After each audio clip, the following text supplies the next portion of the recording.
Breaking news చూస్తున్నాం. రాష్ట్రంలో ఈ నెల 5న జరిగిన assistant engineer, municipal assistant engineer, technical officer, junior technical officer ఉద్యోగాల రాత పరీక్షను రద్దు చేయాలని టీఎస్పీఎస్సీ భావిస్తుంది.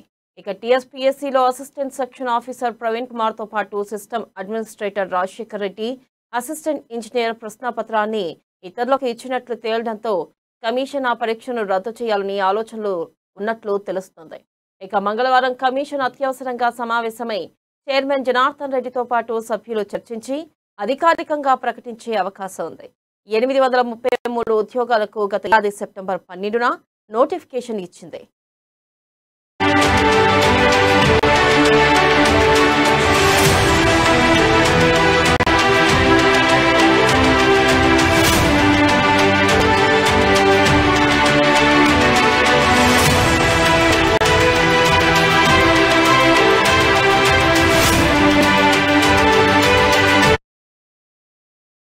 ఇక ఈ నెల 5న జరిగిన పరీక్షకు 55,189 మంది హాజరయ్యారు.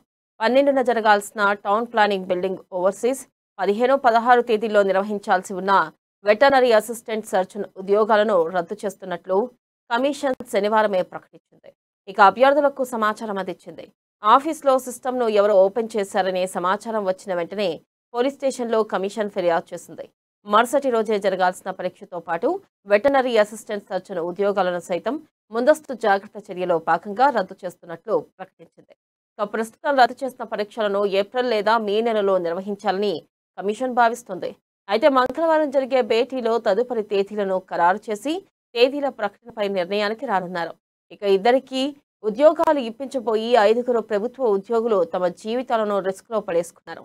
టీఎస్పీఎస్సీలో సిస్టమ్ అడ్మినిస్ట్రేటర్ రాజశేఖర్ రెడ్డిని ఉద్యోగాల నుంచి తొలగించారు.